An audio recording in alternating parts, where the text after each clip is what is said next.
Hey guys, welcome back to Total Tactics FPL. It's Fran here, and I'm back with my Double Gameweek 22 cheat sheet. This is an interesting week because we have maybe an option to actually move more into Brighton defenders, more into Watford attackers, as well as maybe continuing to solidify our kind of base of Spurs players, and maybe look into maybe a gamble of a Man United player or even a Chelsea player if you actually fancy that. Although I think some of these moves could be very, very short-termist. If you, let's say, go into a Chelsea player, you are going to be facing these blanks in the future game weeks.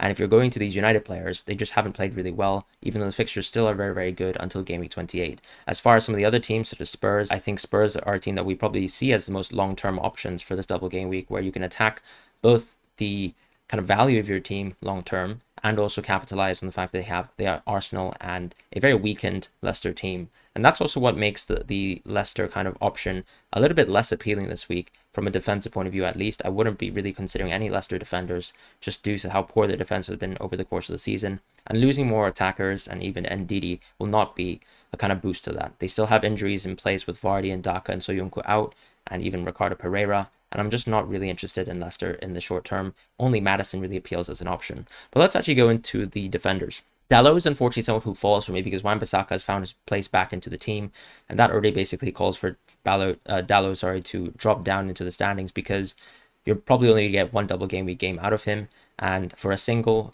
especially when there are other options such as Lamptey at 4.5 who have a double game week, or better, more nailed options within Ben White, or even Spurs defenders who are very, very close in price, there just doesn't seem to be an interest for me to actually change the structure of the team sheet this week.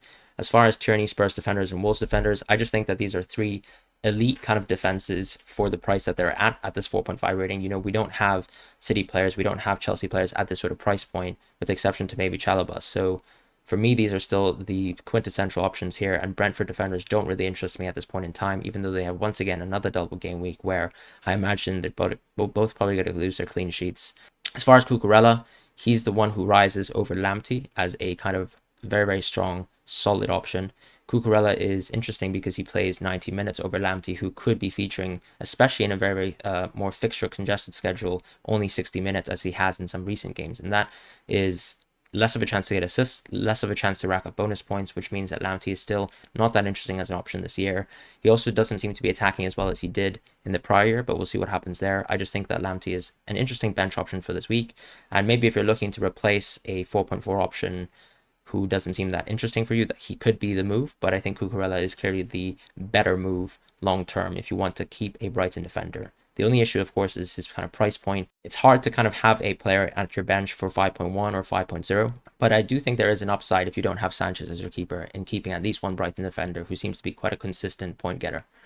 Laporte is someone who rises even though he has once again another single.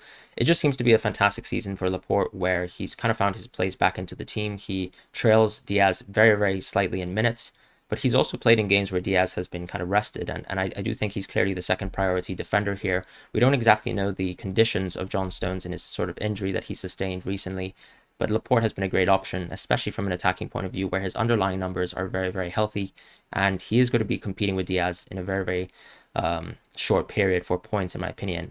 And the fact that he's so much cheaper than a player like Rudiger seems like he's a very good swap, at least in game week 23. So he's more of a long-term pick, but someone I would definitely like to keep in my team for the rest of the season as someone who wildcarded into Laporte. As far as James and Rudiger, though, they still are, unfortunately, an option here. James, of course, is injured, so he will be out for a few weeks, and we know Chilwell is out for the rest of the season, which means Alonso is still the more appetizing option within this Chelsea defense. We know that they have blanks because of the Club World Cup and the international games that they'll be playing. So for me, Rudiger is a slight fall this week, especially since Chelsea will have tough games versus City. But the fact that they actually have a double game week is still a good time maybe to keep Rudiger just for this week so that you can actually move out of him when the blanks are about to come around. As far as the midfielders, we're looking at Smith Rowe and Martinelli dropping. This is because the potential blanks that Arsenal will face in the future, as well as the kind of added fact that Arsenal will be having slightly tougher games in the short term. And I think Saka is actually emerging as the most consistent, most viable option from this Arsenal team. He has locked down his position. He doesn't really have to rotate minutes between Smith Rowe, Martinelli, and even Odegaard potentially.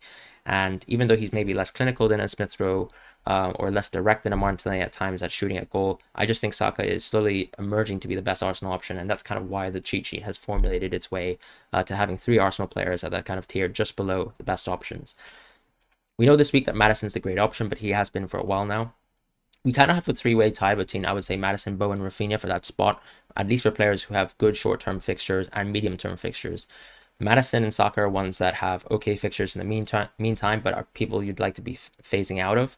And I think this is a week where I wouldn't necessarily take Bowen or Rafinha out of my team just to go for someone like a Maddison this week, where he has double game week in 22. It just doesn't seem like a very logical option because it's a future transfer kind of booked in, especially when you actually need to think about bringing Salah back in your team, or maybe bringing Foden back into your team if you've actually taken him out. So for me, I would say that these guys are basically the kings in the position. And what it tells you is that you probably should be at least holding two of these players within this kind of top four list here, within the 6.1 to 6.7 price range. If we go further down, there hasn't been really too many changes. I think Bruno actually rises as a differential. He looked quite okay as a substitute versus Wolves, but at this kind of price point, I would only really consider Bruno as part of a free hit team. So this is kind of just a shout out to the fact that he could be a little bit of a gamble differential this week, in a week where there aren't too many premiums that you'd like to really consider with double game weeks. Clearly, Sancho is the one who's maybe more nailed out of the midfielders for this Man United team, but he has the potential to be subbed off at 70 minutes, and I just don't think he's actually as explosive as a Bruno having a good game, so that's kind of why they both sit as differentials this week. There's not too much to really say with the forwards. Dennis is a clear rise because we now know he doesn't go to AFCON. That's a huge bonus for people who wildcarded and maybe kept Dennis into their team, or have kept Dennis the whole time and were waiting for additional AFCON news. He's clearly not going to AFCON, and he's going to be a huge plus for the next 2 game weeks, especially since he has the Norwich game in 23. So that's going to be a huge time to maybe even consider a double up of Dennis and King, so that you can actually move towards a structure where, once again, as we said this season, the midfield and the defense is where you want to spend the most and the bulk of your cash. And a move towards a Dennis or a King this week is a very viable option, as they have 2 plentiful great games where they can actually contribute a lot. Edouard is someone who has consistently risen as well, week on week, and it's just due to, especially with Benteke going out for COVID for a while and maybe losing a bit of fitness, Edouard has emerged as a very consistent scoring option for this Crystal Palace team, even contributing on the kind of assistive end of things. And he's at this kind of price point where I think he's much better than Tony and Mope. Mope, of course, is a double game week this week, but I just think for a long-term option, someone a bit cheaper than the Antonio/Watkins/DCL of FPL, Edouard is kind of at that weird price point where if you're not a big fan of doubling up on teams or tripling up on teams, he might be an interesting option to pair alongside a Dennis, a King, or a Broja. Just at that price point where if you maybe want to play a 4-5-1 structure, it would be quite interesting to have, let's say, an Edouard, a Dennis, and a Broja in your team if you really want to maximize on having efficiency placed around the midfield and defense. As far as the 8.3 options, Jesus is someone who falls. I just think that even though this period where Mahrez is out for AFCON and Foden is somewhat injured with COVID, or I just think that Jesus isn't an explosive option, and he's too expensive for me as a Man City player, so that's why he falls this week. As far as the only other kind of premium options for the forwards, I would think Ronaldo is someone who rises this week. Kane is not that interesting to me because if you already have Son in your team, you are already invested into Spurs, and they have some subsequent bad games that I would like to kind of raise. 23 is a tough game versus Chelsea, no matter what you say. I think Chelsea versus Tottenham has always been a very Chelsea one-sided matchup for the last few years. I don't really imagine too much will change. I think that will be, once again, a very low-scoring game, as has been the case in the last few games between Chelsea and Tottenham. And we already kind of had a little bit of a taste of that in the EFL Cup game. So for me, Kane is not an option really this week, unless you want to go for a free hit and really want to capitalize on the fact that he does quite well in these North London derbies, and the Leicester defense might be for the taking. But just for the long-term permanency of your team, I just don't think Kane rises. As far as Ronaldo, we were very worried about the rotation aspect of Ronaldo, but it seems like Rangnick has placed a lot of faith in him. He is a very consistent forward who has contributed a lot to this Man United attack alongside Cavani in recent memory.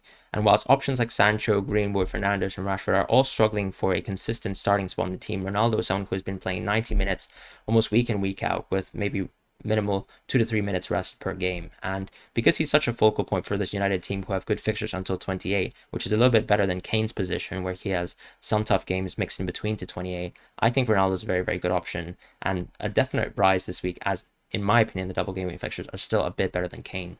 As far as the keepers, there's not much of a movement there. Sanchez rises because he has a double game week fixture, and he's a very good bench option to have in the near future. I really like Sanchez. Lloris is also someone who rises because we know, as I said, with the underlying stats last week that we posted, Spurs are probably the second best underlying defense in the league. They have a lot of their players kept in place. Chelsea have lost defenders such as Reece James, such as Chilwell over the course of the season.